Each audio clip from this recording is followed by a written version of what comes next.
It was a crisp December evening in a small Ohio town. The kind that felt like the very air was charged with the anticipation of something monumental. The CFP quarterfinal game between the Ohio State Buckeyes and the Oregon Ducks had become more than a match. It was a spectacle. For weeks, the build-up had consumed fans across the nation. People spoke of strategy, strength, and skill as though they were elements of an ancient ritual. The stadium buzzed with energy.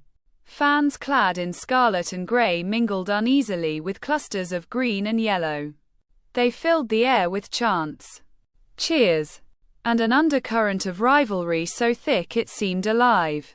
Among the crowd was Leo Carter, a Buckeyes superfan who had traveled hundreds of miles to witness the game.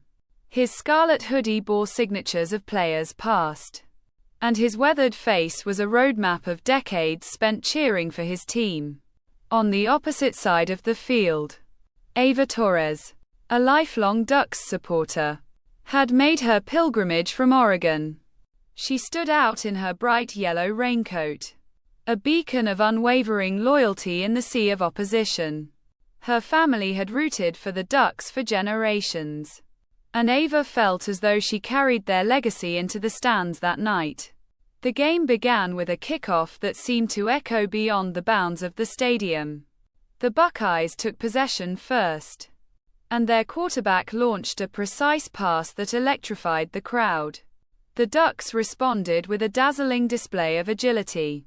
Weaving through defenders like phantoms, every yard gained felt like a battle, every tackle a clash of titans. But as the first quarter ended, something strange happened. The clock froze at 1500.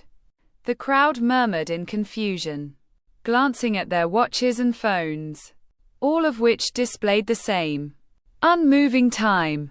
The players paused, looking to the referees, who huddled together in whispered discussion. Then, the announcer's voice boomed through the stadium, calm yet eerie. Ladies and gentlemen, the game will resume momentarily. Please remain in your seats.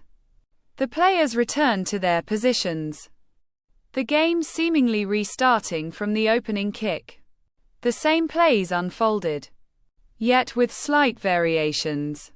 Passes that had succeeded now failed, and tackles that had missed now connected. The crowd cheered and jeered, the strangeness of the situation slowly eroded by the intensity of the competition.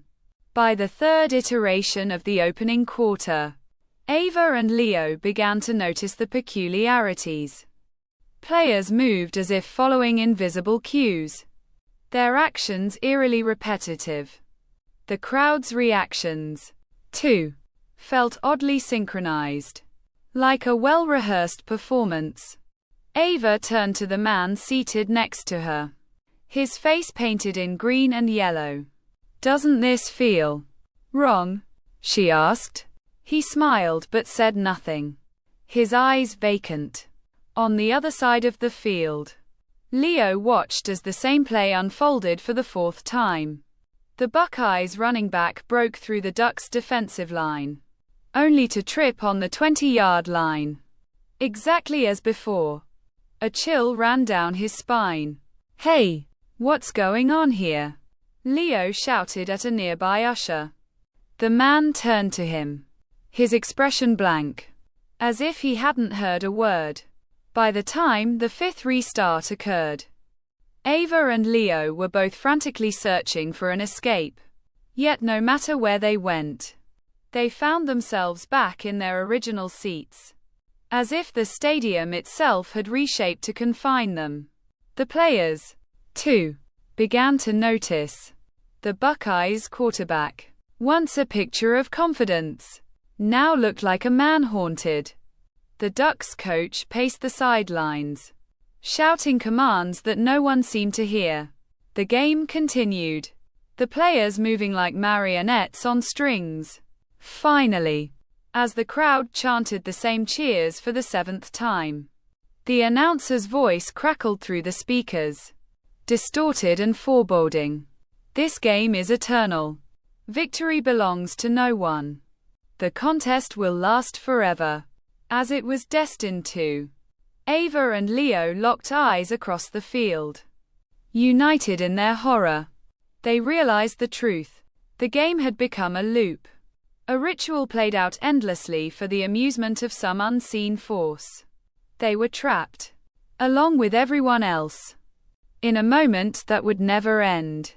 And as the kickoff echoed once more, the clock resetting to 1500, the two fans sat helplessly, their cheers now whispers in the vast expanse of an infinite night.